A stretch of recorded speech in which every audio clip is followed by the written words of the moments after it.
So I loved what you said, that when you know the formula, you go from results to results to results to results. And what is the primary result? Satisfaction, pleasure, joy. That's such a key thing to know, because that's how you know you're on track. Got it. Yes. So since last November, when I saw you in Asheville, I have been continually more in the receptive mode, and I get it. I can feel it in my body, and I am more in step 5, step 4, step 5, step 4. The question I have is, and it's more of a, you're going to help me answer the question before I can formulate it, but it is that everything is coming in, and I lived for 35 years in a place of, I was so far from the results. The gap was so vast. You don't know that for sure, and it doesn't help to say that. Okay. Something that does help is that I was figuring it out as I was figuring it out. I was doing the best that I knew, and I might have been more in step 1 than I really wanted to be, but I created a wonderful vibrational reality. And so much that I am now benefiting from happened during that time. I'm appreciative of everything that I lived and what it accomplished. Can you feel how those thoughts are much more in harmony with the way your inner being looks at it? Your inner being feels no regret about anything you've ever lived. And when you do, you're off course. Yes. It's really an interesting thing. Your intention here was to talk about how good it is by talking about how bad it was. Right. That doesn't work. Because while you're talking about how bad it was, you're not letting how good it is in.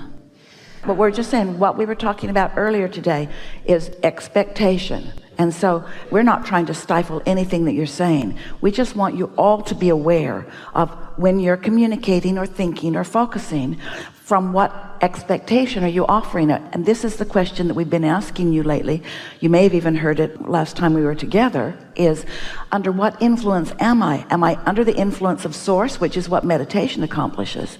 Or am I under the influence of things that went wrong or struggle that I lived? And so in this moment, while you're visiting with us, we're just asking you, under what influence are you as the words are formulating that you're giving to us? Are you under the influence of the problem, or are you under the influence of the solution? And we get it. This is a place where we solve problems, but we can't solve problems by pointing them out. Okay.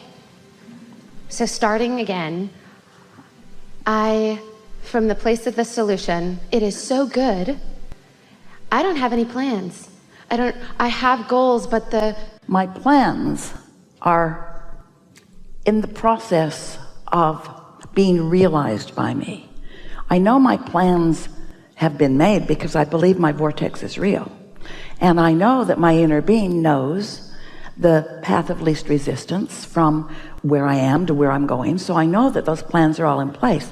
I'm looking forward to, on a pretty steady basis, being in the receptive mode where I can realize what those plans are. Can you feel the difference? Because that's the way your inner being tells that story. You feel a little lost. Your inner being knows you're not.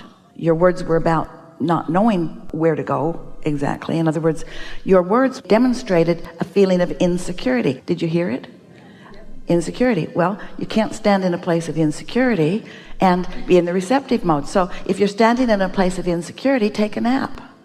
Because anything that you receive is under the wrong influence. Does that make sense? Think about it. When you're in a bad mood, which of your friends do you think of to call, or which of them call you? What influence are you under? The law of attraction is always showing you what influence you're under.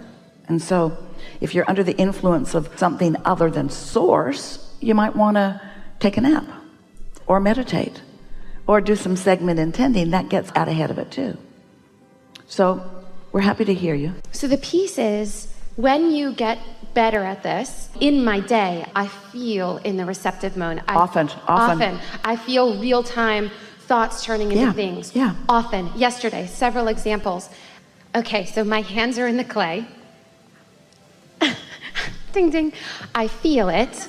And I am curious about what happens in this place when you have that much confidence and yet you're not shooting rockets. Well, you're not watching the movie, you're trying to make the movie. Got it. And all that's happening, and we understand this, you want some separation between step 1 and step 3. Step 1 is you ask. Step 2 is source answers. It's all lined up. It's in the vibrational reality. It's in the vortex. Step 3 is you chill. You listen to the air conditioner. You get out ahead of it. You are as non-resistant as you can be much of the time. Then you get really good at that. That's step 4. And then step 5 is you're mostly feeling good, and sometimes you're exploring contrast, but the contrast isn't resistant in nature because it's just another question. Feel the difference between contrast, which is variety, and resistance, which is pushing against something. Feel the difference between contrast, which are choices, and resistance is talking about what you don't want rather than what you do want. Okay. So it's just this subtle place of just allowing in more pleasure. It's subtle until momentum parlays it into something not so subtle, like passion, or downright enthusiasm, or a grin on your face you can't get off. It's not that subtle. Alignment is not that subtle. You glow in the dark. Alignment is passion and enthusiasm and moment to moment ideas coming. It's question answer, question answer, question answer, question answer. It's things working out for you, and most of all it's, oh, I love my life. Man, did you see that happen? You can call that subtle. Right. I have that a lot in my life. It's just that there was so much contrast before that I live more in that space now. I just don't have big goals. I mean, I do, but I don't know what the gigantic big step is, and I usually live my life. That's because there's no gigantic big step. It's just the next logical step and the next logical step, and those words indicate, and it's all right, an impatience about getting from where you are to where you really want to be. What that says is, I really don't want to be over here, I want to be over there. Show me the gigantic big step. And meanwhile, your inner being knows you can't take a gigantic big step. That's a vibrational inaccuracy that would be devastating. What you want is the next logical step, the next logical step, the next logical step. But you want the next logical step for the fun of it, not because it's taking you to where you want to be. Can you feel this difference? Yeah. And so what we want you to do, we're just going to ramble here for a little bit. We want to soothe and smooth some of the vibrational resistance that you've got going on. A lot of people do. So just hear this. So we're going to speak from your perspective. So I've lived a lot of life, and some of it I've enjoyed more than other pieces of it. And I'm really beginning to enjoy life more and more and more. And understanding the way the laws of the universe works are really helping me. But more important, understanding what my emotions mean. That's just the best, because I'm sensitive, and I can feel when I'm moving with no resistance and when I'm moving with resistance. I can feel when I'm headed toward what I want, that satisfying feeling and more. And I can feel when I've sort of picked up an old practiced habit of thought. I can feel that, and more I'm catching it earlier and earlier. I'm also understanding that waiting for the negative emotion to come and then wanting to overcome the thought, feeling the negative emotion and then wanting to overcome the thought, is tiresome and hard work, and while I can do it, there must be an easier way. And I get the sense that the easier way is getting out ahead of it before the negative thought comes, which means don't think so much and then try to correct my thought. Instead, meditate, bring myself to no thought, and then begin listening to the thought. Or when I'm moving into a new segment, just stop and think, oh, this is a new segment, and then talk about how I want to feel as I'm moving into this new segment.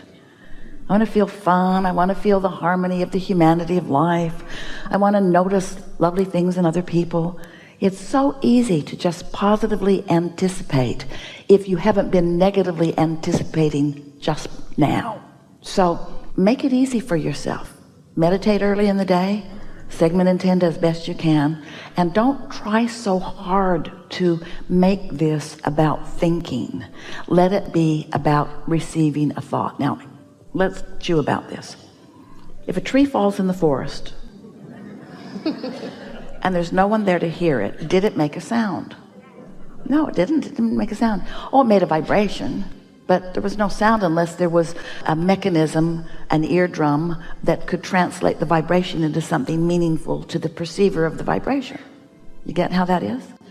In the same way, when you are not thinking thoughts that separate you to some extent from the powerful mind that is really you, if you're not doing that thing you do, then you're tuned in, tapped in, turned on.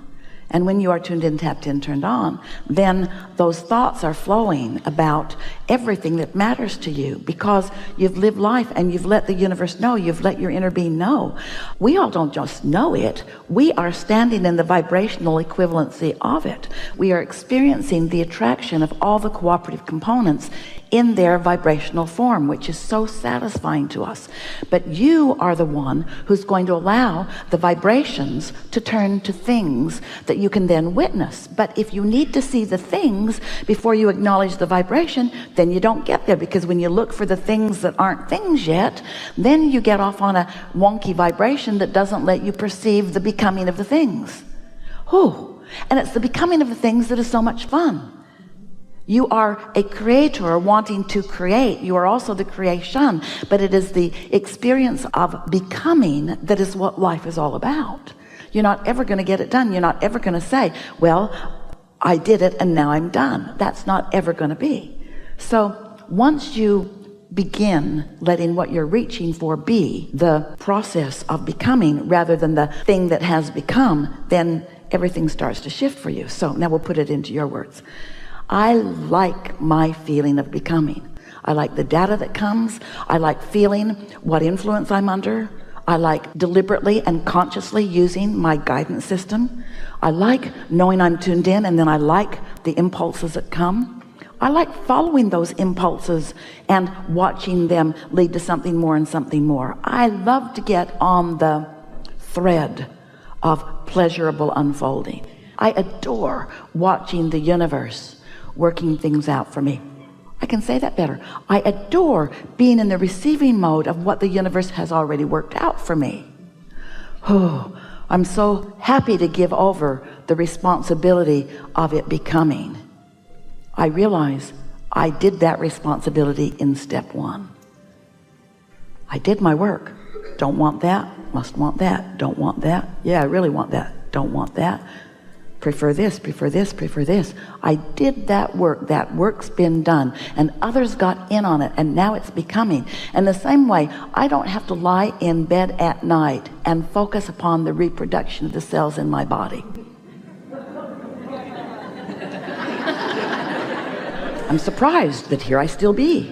I don't lie in bed at night and focus upon the flow of the blood through my body. There's so much that is tended to at other levels of consciousness. I am so tended to, and now I'm beginning to accept that there is so much that is happening on my behalf that it is not my job to tend to, because I set it in motion.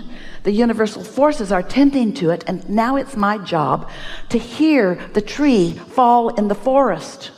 I'm going to take my ears wherever I go, and I'm going to realize what has already been revealed to me. It's being constantly revealed. I'm going to realize it. And how am I going to do that? I'm going to tune to the station that it's being broadcast on. You don't get in your vehicle and tune your radio dial to something that you don't want to hear. You tune it to something you do want to hear, don't you? Esther's got her fingers on those buttons all the time. Bunch of pre-programmed things. And she's listening to music. Oh, that could be better. That could be better. That could. There it is. That's just what I want right there. That's all. That's all.